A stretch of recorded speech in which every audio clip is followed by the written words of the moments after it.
Hello, all you wonderful fools. It's time for the Mizzah Tee Show. All aboard! Here we go, let's start the show. Hosted by Mizzah Tee. Nintendo video games are the favorite ones for me. News and reviews, some gameplay too. Battling drones is what I do. M-I-Z-Z-A-H is the show by Mizzah Tee. It's the show by Mizzah Tee. FOOS.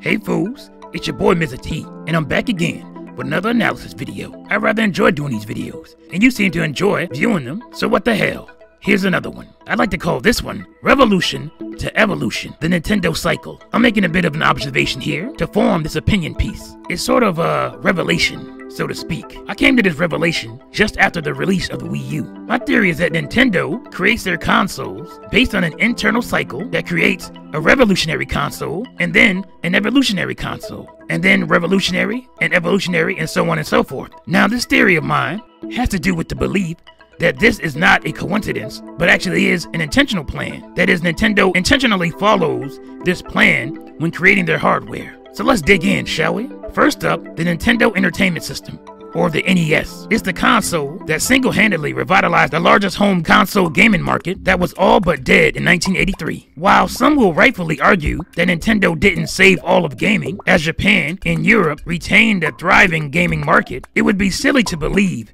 gaming would be what it is today without a successful North American market, which to this day drives the industry without a doubt. Multi-million selling Western games owns this industry. Unfortunately, Japanese games are becoming more niche every year, in my opinion, and home consoles are on life support in Japan as we speak, compared to where they once were. PCs likely would have been a driving force of gaming in the West had it not been for Nintendo, and I'm sorry, but the PC market was pretty niche itself until the mid to late 90s as PCs started to become part of the family household, being a more viable option as the costs went down and the need for home computing went up. So to dismiss the huge impact the NES had on shaping gaming into what it is today would be insanely foolish, fools. The home console market was all but dead. Retailers would not touch home consoles in the US, due mostly to the failures of Atari. Developers were tired of not getting credit for their work, and many of them moved on into PC game development to escape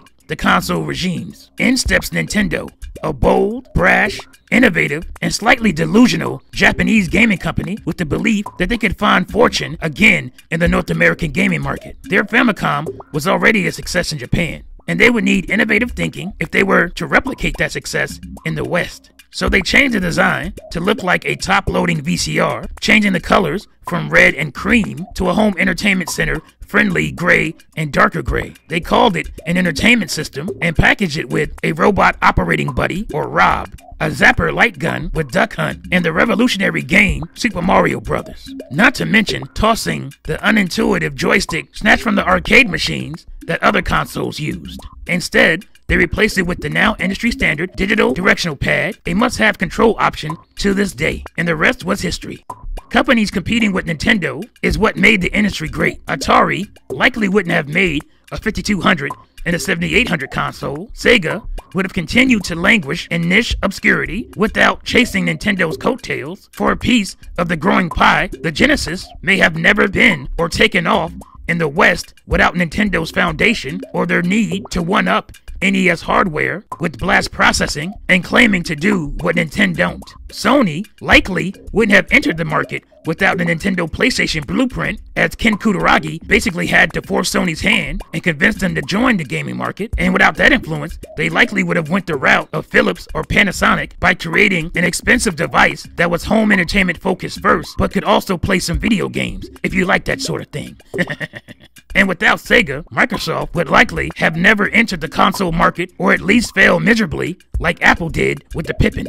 So yeah, Nintendo shaped this industry for the better, whether you like it or not. So while NES was a revolution, the next console, the Super Nintendo, was an evolution in hardware and software. Sound and music took a leap. Games were able to display tons more colors and sprites without choppiness or slowdown. We got parallax scrolling, transparency effects, cartridges that could hold save data. Game worlds were larger with better and bigger stories and more player interaction. And how we controlled the games got more complicated as well, with more buttons for action, and Nintendo introduced shoulder buttons, another industry standard. And other than the development of the FX chip that brought us pre-rendered backgrounds and visual feats in games like Donkey Kong Country and Yoshi's Island, as well as Star Fox with its pseudo 3D and polygons, on the Super Nintendo, we mostly got prettier, bigger versions of last generation NES games. So the SNES was an evolutionary console. And then Nintendo dropped their revolution in 1996. The formerly named Ultra 64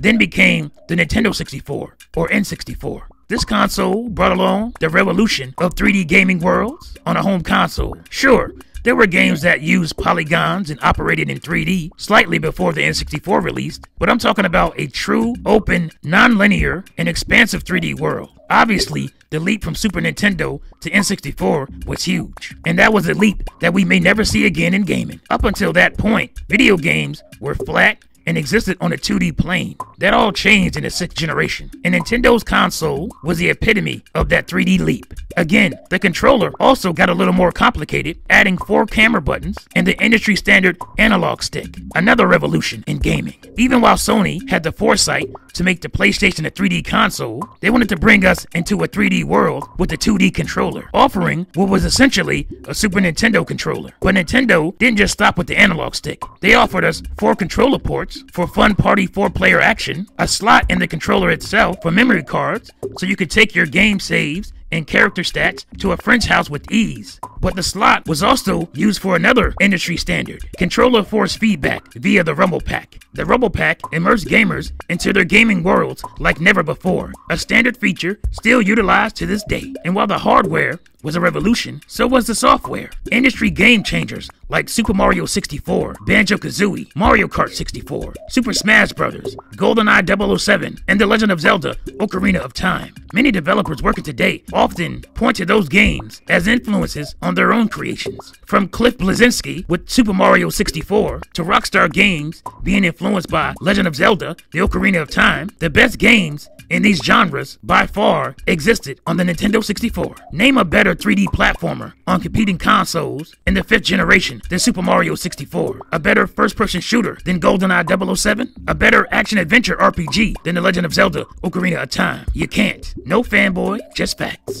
And now we come to the N64's evolution, the Nintendo Gamecube. We ultimately ended up getting prettier versions of N64 games. Actually, many Gamecube games started as N64 games and got moved over in development. Arguably, there was nothing groundbreaking about the controller or software, and that is more than fine, as you don't have to break ground to be great. And the Gamecube had some truly great games, but they were ultimately prettier versions of Nintendo 64 games. Can't help but feel like the Gamecube suffered a bit of an identity crisis. It felt like a console built to appease third-party companies that fled during the N64. A powerful console with a disc media format that at the time was near impossible to pirate, comparable friendly licensing fees, and a dual analog controller. But third parties didn't care. A rejection that likely changed Nintendo company philosophy going forward, leading to their revolution. Pun intended. But before I get into that, there is one slight revolution, the Wavebird. Wireless controllers have been around for decades. Even the NES had wireless controller options, but none of them really were that good. The Wavebird was the first wireless controller on a home console that actually felt like a wired one. It was easily the best, most intuitive wireless controller to come to a home console at that point. And starting in the 7th gen, wireless controllers became an industry standard. But the GameCube is the easiest example of an evolutionary console for Nintendo, because after the GameCube, we come back to Nintendo's revolution, that is the Wii. Hell, the code name for the console was called Revolution. As I said, this is based on assumption and deductive reasoning, but the Wii seemed to be a direct result of the industry's rejection of the GameCube. As I said, I feel like the GameCube was Nintendo's attempt to quell strained relations between themselves and third parties, essentially giving them everything they said they wanted. Check out my video on my GameCube theory for more details on that. Anyway, they did acquire more third-party support for the GameCube than they had for the N64. It was Sony in the 6th gen that had the stranglehold on third parties and did some strong arming to keep many JRPGs, a genre that still sold consoles in that day, exclusive to their platform, the PlayStation 2, along with the fact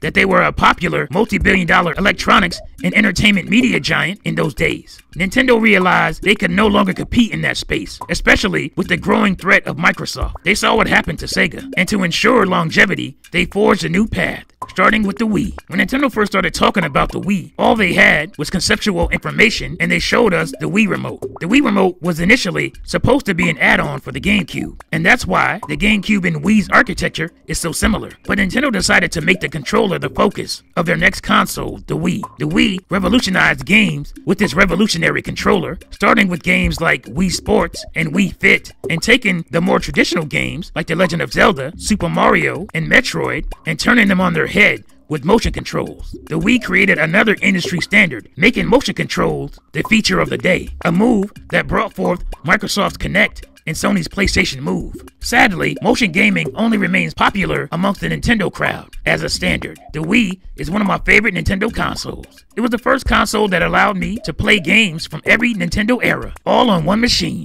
and its precise motion controls revitalized me as a gamer that was getting weary of the gaming industry standards, a revolutionary breath of fresh air. I remember the first time I saw the Wii Remote, I thought, now how in the hell am I supposed to play a 3D game with that? Then they showed us the nunchuck, and I was like, oh, that's damn cool. And it clicked with me. It made me feel as giddy about gaming as that kid I once was, picking up an NES controller all those years back.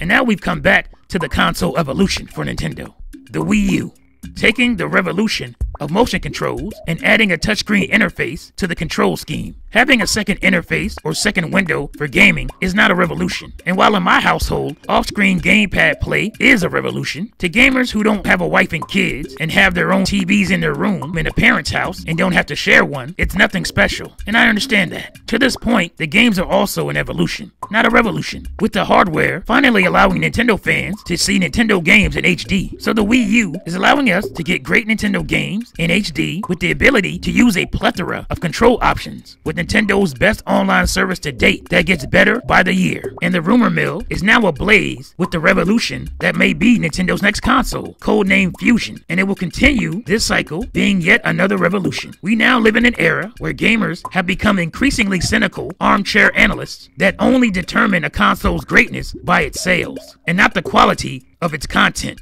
by the quantity of games available, regardless of the quality of those games. We live in an era where a generation of gamers were raised to take little value in the software they purchase, to the point where most of their purchases are becoming digital throwaways, a collection of coded ones and zeros stored on a hard drive. So honestly, I doubt that non-Nintendo enthusiasts will ever see the value in Nintendo's next revolution. And another cycle will continue as well. The cycle leading us down the path of increasing cynicism and less innovation in gaming. A cycle where gaming becomes a streaming service on your television or your smart device. And when that happens, Mizzah Tee will hop on his motorcycle and drive away into the gaming sunset.